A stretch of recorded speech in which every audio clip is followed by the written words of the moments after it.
Mic लगा दीजिए ना, भाई को माइक लगा दीजिए, भाई का माइक लगा दीजिए। तो मैं भिवंडी बीच में नहीं आ रहा था कि मेरे लोग संभाल रहे हैं, लेकिन जो लोग संभाल रहे हैं ना वो कुछ सही रास्ते नहीं जा रहे हैं। वो लोगों को छांट काट, इधर उसको निकाल, उसको रख। तो मेरे जो पुराने आदमी जिन्होंने बड़ी मेहनत किया, अपना खून पसीना दिया पार्टी में, अगर उनका सम्मान नहीं होगा तो काम कैसे करेंगे? हम जो है ना अलगाववादी नहीं है, हम लोगों को जोड़ने वाले हैं। अब इसलिए मैंने तय किया कि मैं भिवंडी आऊँगा बराबर से, और जहाँ कुछ कमियाँ हैं उसको ठीक करूँगा। और भिवंडी में, इस भिवंडी में हम दोनों सीटें चुन कर आए थे बिना कोई मेहनत किए हुए। हम इस भिवंडी 17 नगर से बिना मेहनत के चुन कर आए थे। तो अब तो हमारी पार्टी बड़ी हो गई है, अब तो और चुन कर आएंगे इंशाल्लाह। भिवंडी में हमें काम करना है। मौजूद है, आमदार साहब नजर नहीं आ रहे सर। आमदार साहब नहीं आए, उन्होंने कहा कि मैं बहुत बिजी से गायब रहते हैं। अब उनकी मर्जी, उनसे पूछिए क्यों नहीं आते। आसिम भाई, आपके भाषण में 30 नजर आ रही थी। आपकी जो शेरो शायरी थी, एक इशारा कर रही थी, तो इशारा क्या था कहेंगे आप? वो इशारा समझ गया आप समझ लोगे, आप फिर क्यों पूछ रहे हैं? कुछ बातें होती है ना कि जरा बंद बात। आसिम भाई, इशारों को अगर समझे तो संजय राउत ने रहेंगे जी, लेकिन ऐसा है ना कि पार्टी में ठीक नहीं चल रहा है।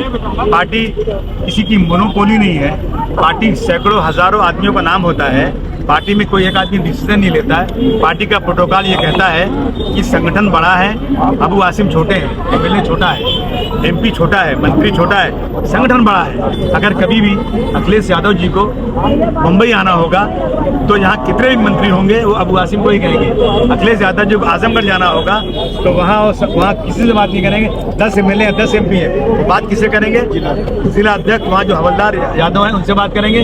फिर हवलदार यादव सबको बुलाएंगे, कहेंगे भाई अध्यक्ष जी आ रहे हैं और यहाँ पे आप लोगों को सब बंदोबस्त करना है। लेकिन यहाँ पे जो है ना ये चीज़ नहीं चली, गड़बड़ी इसमें चल रही है, इसलिए मैं आया।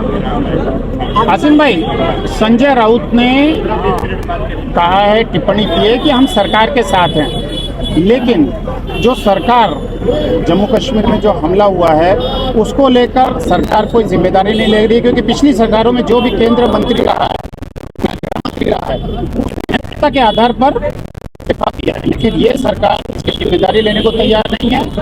उस पर आप क्या कहेंगे? नहीं, बिल्कुल जिम्मेदारी लेना ही चाहिए, लेकिन जब कोई छोटा काम होता है, अच्छा होता है, तो ये लोग जिम्मेदारी लेके टीवी पे आते हैं, चिल्लाते हैं, चारों तरफ उसका श्रेय लेते हैं, और जब कहीं गड़बड़ होता है तो उसके सिर्फ अपना दामन झड़क देते हैं। मैं समझता हूँ कि इसमें सरकार को जिम्मेदारी लेना ही पड़ेगी, क्योंकि वहाँ पर आतंकवादी आए, आराम से लोगों को जात पूछा, लोगों को पैंट उतरवाया और उसके बाद उनको मारा और फिर चले गए, कुछ हमला नहीं हुआ। इसका मतलब सिक्योरिटी का लैप्स है।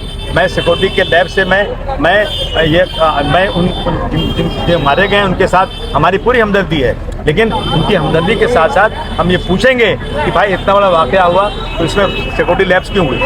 सर, जो सरकार द्वारा जो जन करना सरकार नहीं तैयार हो रही है, इस पे क्या कहेंगे आप? नहीं, बुलानी चाहिए ना, बहस करना चाहिए। सरकार क्यों मुँह क्यों छुपा रही है? सरकार आगे जवाब दे कि भाई इसमें सिक्योरिटी लैब्स नहीं है, हमारी गलती नहीं है, सरकार पूरा काम कर रही, बताए तो सरकार आगे ना।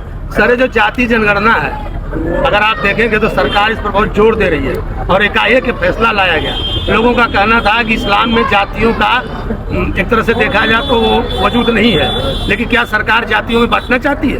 नहीं, ऐसा है कि अगर जाति जनगणना होगी तो सबको हिस्सा मिलेगा। हमारा पुराना नारा है कि जितनी संख्या भारी उतनी उसकी हिस्सेदारी। अगर हम इस मुल्क में 14% है, 15% है, तो 14-15% मुझे हर चीज़ में मिलना चाहिए।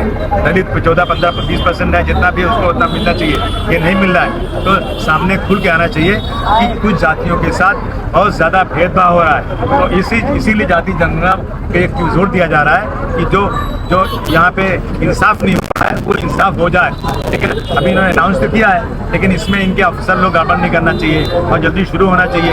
अखिलेश यादव जी ने पीडीए के तहत कितनी बार मांग किया, राहुल जी ने मांग किया कि हमारी बहुत ज़माने से थी, लेकिन सरकार तैयार नहीं थी। अब क्यों तैयार हो गई सरकार समझे, लेकिन हमें खुशी है कि तैयार हुई है और ईमानदारी के साथ जातीय जनगणना होगी तो इसमें समाज के दबे कुचलों को साझा मिलेगा। मोहन भागवत जी मिले थे, मोहन भागवत जी आए, उनके ठीक बाद घोषणा की गई कि हम जाति जनगणना करवाएंगे, तो इसमें क्या उनका कोई रोल था? नहीं, मुझे नहीं मालूम क्या रोल है क्या रोल नहीं, लेकिन मैं इसका स्वागत करता हूँ और ये उम्मीद करता हूँ कि इसमें कोई गड़बड़ी ना होने पाए। जातीय जनगणना शुरू की गई है, लेकिन महिला सुरक्षा कानून को लेकर सरकार बैकफुट पर दिख रही है, उस पर आप क्या कहेंगे? सुरक्षा तो है ही नहीं, किधर सुरक्षा है?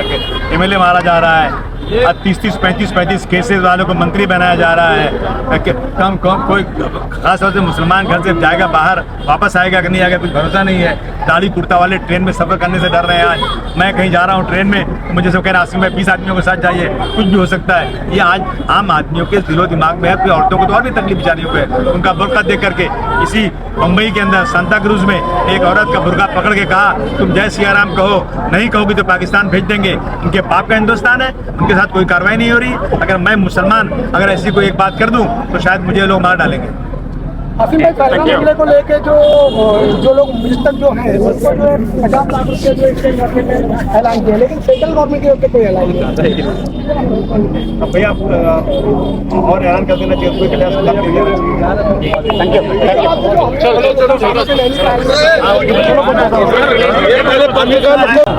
साहब एक बार आप कहिए कि इस आतंकवाद में मुसलमानों का कोई कसूर नहीं, मुसलमानों ने सपोर्ट किया हिंदू भाइयों को। जब भी अयोध्या में, जब भी यहाँ पे इलाहाबाद में जो वो हुआ था, कुंभ हुआ था, उसमें जब भगदड़ मची थी, मुसलमानों ने जो काम किया वो हिंदू चिल्ला उनकी सराहना कर रहे हैं। आपका मुंह क्यों बंद है? आप चिल्लाइए, आप बोलिए। आरएसएस के लोग, बीजेपी के लोग, सांप्रदायिक लोग मुसलमानों को के बारे में कहें ये सच्चे देशवासी हैं। जब भी वक्त पड़ा इन्होंने हिंदुओं के साथ अपनी जान देने को तैयार हुए हैं, ये उनको कहना पड़ेगा, तब ये देश चलेगा, वरना ये देश टूट जाएगा।